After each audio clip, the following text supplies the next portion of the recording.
भीक द्या, चांगलं बस स्टॉप मिळण्यासाठी भीक द्या। पालिकेला विनंती आहे, चांगलं बस स्टॉप मिळण्यासाठी भीक द्या। बस स्टॉपला कॅमेरे मिळण्यासाठी भीक द्या। भीक मागो आंदोलन चालू आहे आपलं। महिलांची सुरक्षा, लहान मुलांची सुरक्षा। आता तुम्ही इकडे बघू शकता, हे बस स्टॉप किती खराब आहे। इथं जर एखाद्याचा पाय अडकला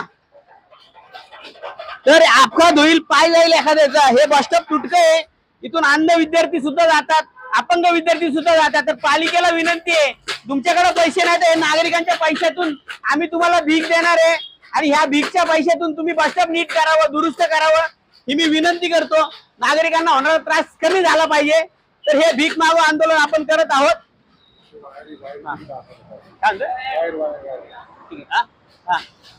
ओके ओके, चालू राहू दे।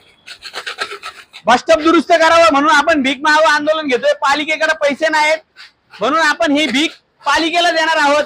कारण महिलांची सुरक्षा, रात्रीची कधी कधी लाईट नसते, कॅमेरे नाहीत, आणि तिकीट जर वाढवून ठेवलेले आहेत, तिकीट जर वाढवून पण आपल्याला 1 रुपयाचा फायदा नाही, कुठल्याही प्रकारचा फायदा नाही। बसमध्ये गर्दी असती, बस वाढून मागितल्या, बस पण मिळाल्या नाही।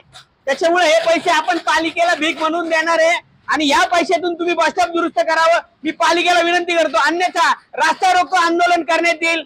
विद्यार्थ्यांसाठी, शालेय विद्यार्थ्यांसाठी, कॉलेजसाठी, कामगार वर्गासाठी भीक मागो आंदोलन चालू आहे आपलं।